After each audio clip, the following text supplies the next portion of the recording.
Hi all, ಎಲ್ಲರೂ ಹೇಗಿದ್ದೀರಾ? Welcome back to Savi blogs Kannada. ನಾನು ಸವಿತಾ. ಇವತ್ತು ನಾನು ಎಣ್ಣೆ ಬದನೆಕಾಯಿ ಮಾಡ್ಕೋತಾ ಇದ್ದೀನಿ. ನಮ್ಮ ಉತ್ತರ ಕರ್ನಾಟಕದ ಕಡೆ ಎಣ್ಣೆ ಬದನೆಕಾಯಿ ತುಂಬ ಫೇಮಸ್ಸು. ಇದ್ರ ಜೊತೆಗೆ ಅಕ್ಕಿ ರೊಟ್ಟಿ, ಜೋಳದ ರೊಟ್ಟಿ ಮತ್ತು ರಾಗಿ ರೊಟ್ಟಿ ತುಂಬಾ ಫೇಮಸ್ಸು. ನಮ್ಮ ಚಿತ್ರದುರ್ಗ, ರಾಣೆಬೆನ್ನೂರು ಸೈಡೆಲ್ಲ ತುಂಬಾ ಫೇಮಸ್ ಅಡುಗೆ ಇದು. ಹಾಗೆ ಇದು ನಂದು ಹೊಸ ಚಾನಲ್ಲು. ದಯವಿಟ್ಟು ಇದನ್ನು ನೀವು ಸಪೋರ್ಟ್ ಮಾಡಿ, ಸಬ್ಸ್ಕ್ರೈಬ್ ಮಾಡಿ ನೋಡಿ ಅಂತ ಕೇಳ್ಕೊತೀನಿ ನಿಮ್ಮಲ್ಲಿ. ಬನ್ನಿ ಇವತ್ತಿನ ಎಣ್ಣೆ ಬದನೆಕಾಯಿ ಮಾಡೋದು ಹೇಗೆ ಅಂತ ನೋಡೋಣ.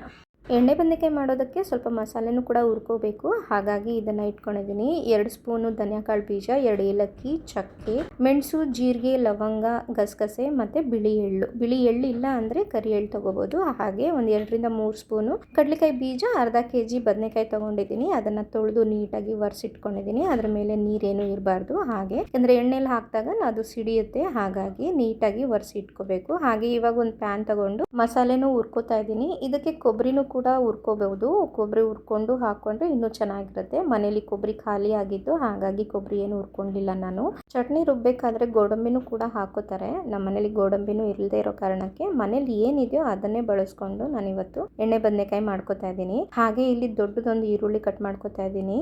ಒಂದು ಈರುಳ್ಳಿ ಸಾಕು, ಯಾಕಂದರೆ ನಾವು ಮಾಡ್ತಿರೋದು ಅರ್ಧ kg ಎಣ್ಣೆ ಬದನೆಕಾಯಿ ಅಲ್ವಾ. ಹಾಗಾಗಿ ಇಲ್ಲಿ ಒಂದು ದೊಡ್ಡ ಟೊಮೆಟೊ, ಒಂದು ದೊಡ್ಡ ಈರುಳ್ಳಿ, ಸ್ವಲ್ಪ ಹುಣಸೆಹಣ್ಣು ಎಲ್ಲ ಹಾಕಿ ಮತ್ತು ಖಾರಕ್ಕೆ ಎಷ್ಟು ಬೇಕೋ ಖಾರದ ಪುಡಿ, ಇದು ಕಡಲೆ ಹಿಟ್ಟು, 1 ಸ್ಪೂನ್ ಕಡಲೆ ಹಿಟ್ಟು, ಅರಿಶಿನ, ಉಪ್ಪು ಮತ್ತು ಶುಂಠಿನೂ ಹಾಕಿ ನೀರು ಹಾಕಿ ಸ್ವಲ್ಪ ರುಬ್ಕೋತಾ ಇದ್ದೀನಿ. ಇಲ್ಲಿ ನೀಟಾಗಿ ರುಬ್ಕೊಂಡಾದಮೇಲೆ ಮಸಾಲೆ ನೋಡಿ ಈ ಥರ ಇದೆ. ಈ ಥರ ರುಬ್ಕೊಂಡಾದಮೇಲೆ ಇದನ್ನು 4 ಭಾಗ ಅಂದರೆ ಕಂಪ್ಲೀಟ್ ತೆಳಭಾಗವರೆಗೂ ನಾವು ಕಟ್ ಮಾಡ್ಕೋಬಾರ್ದು. ಯಾಕಂದರೆ ಇದು ಬೇಯಬೇಕಾದ್ರೆ ಅದು ಬಿಟ್ಕೊಂಡ್ಬಿಡುತ್ತೆ ಪೂರ್ತಿ. ಯಾಕಂದರೆ ಎಣ್ಣೆ ಬದನೆಕಾಯಿ ಹಾಗೆ ಇರಬೇಕು. ತಿನ್ನಬೇಕು ಅಂದಾಗ ಅದನ್ನು ಡೈರೆಕ್ಟಾಗಿ ಎತ್ಕೊಂಡು ಹಾಗೆ ತಿನ್ನಬೇಕು. ಈಗ ಬದನೆಕಾಯಿಗೆಲ್ಲ ಮಸಾಲೆ ತುಂಬ ಆದಮೇಲೆ ಒಂದು ಕುಕ್ಕರ್ಗೆ ಎಣ್ಣೆ ಹಾಕಿ ಸ್ವಲ್ಪ ಸಾಸಿವೆ, ಸ್ವಲ್ಪ ಸೋಂಪು, ಈರುಳ್ಳಿ ಮತ್ತು ಕರಿಬೇವು ಹಾಕಿ ಚೆನ್ನಾಗಿ ಫ್ರೈ ಮಾಡ್ಕೋತಾ ಇದ್ದೀನಿ. ಮತ್ತು ಇದ್ರ ಜೊತೆಗೆ ಮಸಾಲೆ ತುಂಬಿದಂಥ ಬದನೆಕಾಯಿನೂ ಹಾಕಿ ನೀಟಾಗಿ ಅದೊಂದು 50% ಬೇಯೋ ಥರ ಫ್ರೈ ಮಾಡ್ಕೊಂಡಾದ್ಮೇಲೆ ನೋಡಿ ಇವಾಗ ಬದನೆಕಾಯಿ ಸ್ವಲ್ಪ ನೀಟಾಗಿ ಫ್ರೈ ಆಗಿದೆ.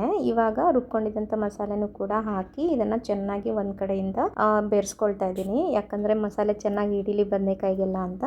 ನಮಗೆ ನೀರು ಎಷ್ಟು ಬೇಕೋ ಅಷ್ಟು ಹಾಕ್ಕೊಂಡು ಸ್ವಲ್ಪ ಮೊಸರು ಕೂಡ ಹಾಕಿ ಇದನ್ನು ತಿರ್ಗಿಸ್ಕೊತಾ ಇದ್ದೀನಿ. ಹಾಗೆ ಉಪ್ಪು ಸ್ವಲ್ಪ ಕಮ್ಮಿ ಆಗಿತ್ತು, ಹಾಗೆ ಉಪ್ಪು ಹಾಕಿ ಇದನ್ನು 1 ವಿಜಿಲ್ ಮಾಡಿಸ್ಕೊತಾ ಇದ್ದೀನಿ. ನಾವು ಎಣ್ಣೆ ಬದನೆಕಾಯಿನ ಕುಕ್ಕರಲ್ಲೂ ಕೂಡ ಮಾಡಬಹುದು. ಯಾಕಂದರೆ ಕುಕ್ಕರಲ್ಲಿ ಏನೂ ಆಗಲ್ಲ, ಒಡೆದೋಗಲ್ಲ ಬದನೆಕಾಯಿ. ನೋಡಿ ಹೇಗಿದೆ ಬದನೆಕಾಯಿ, ಹಾಗೆ ಇದೆ. ಇದು ನೋಡೋಕ್ಕೆ ನಿಮಗೆ ಗ್ರೇವಿ ಥರ ಕಾಣಿಸ್ತಿದೆ, ಆದರೆ ಅದು ತಣ್ಣಗಾದ್ಮೇಲೆ ಅದು ಗಟ್ಟಿಯಾಗಿ ಆಗುತ್ತೆ. ನೋಡಿ ಎಷ್ಟು ಚೆನ್ನಾಗಿ ಬಂದಿದೆ, ತುಂಬಾ ಟೇಸ್ಟಿಯಾಗಿ ಬಂದಿತ್ತು. ಇದ್ರ ಜೊತೆಗೆ ಅಕ್ಕಿ ರೊಟ್ಟಿನೂ ಮಾಡ್ಕೊಳ್ತಾ ಇದ್ದೀನಿ. ಅಕ್ಕಿ ರೊಟ್ಟಿ ಮಾಡ್ಕೊಳ್ಳೋದಕ್ಕೆ 1.25 ಗ್ಲಾಸ್ ನೀರು ತೊಗೊಂಡಿದ್ದೀನಿ. ಅದ್ರ ಜೊತೆಗೆ ಉಪ್ಪು ಮತ್ತು ಸ್ವಲ್ಪ ಎಣ್ಣೆ ಹಾಕಿ ಚೆನ್ನಾಗಿ ನೀರು ಕಾಯಕ್ಕೆ ಬಿಡ್ತಾ ಇದ್ದೀನಿ. ನೀರು ಕಾದಾದ್ಮೇಲೆ ಇವಾಗ ಅಕ್ಕಿ ಹಿಟ್ಟನ್ನ ಹಾಕೊಂಡು ಚೆನ್ನಾಗಿ ಅದನ್ನು ಗಂಟಿಲ್ದಂಗೆ ಕಲಿಸ್ಕೊತಾ ಇದ್ದೀನಿ. ತುಂಬ ಗಂಟಾಗ್ಬಿಟ್ರೆ ರೊಟ್ಟಿ ಆಗೋದೇ ಇಲ್ಲ. ಆಮೇಲೆ ತಣ್ಣಗಿರೋಂಥ ನೀರಲ್ಲಿ ಹಾಕೊಂಡ್ರು ಕೂಡ ನಾವು ರೊಟ್ಟಿ ಮಾಡೋಕ್ಕಾಗೋದಿಲ್ಲ. ಚೆನ್ನಾಗಿ ಕುದಿಬೇಕು ನೀರು. ಚೆನ್ನಾಗಿ ಕುದ್ದಾದ್ಮೇಲೆ ಹಿಟ್ಟು ಹಾಕಿ ಕಲಿಸ್ಕೋಬೇಕು. ನೋಡಿ ಇವಾಗ ಗಂಟಿಲ್ದಂಗೆ ನಾನು ಕಲಿಸ್ಕೊತಾ ಇದ್ದೀನಿ. ಇಲ್ಲಿ ಚೆನ್ನಾಗಿ ಗಂಟಿಲ್ದಂಗೆ ಕಲಿಸ್ಕೊಂಡ್ರೆ ರೊಟ್ಟಿ ತುಂಬಾನೇ ಚೆನ್ನಾಗಿ ಬರುತ್ತೆ ಮತ್ತು ಸೈಡಿಗೆಲ್ಲ ಬಿರುಕು ಬಿಡೋದಿಲ್ಲ.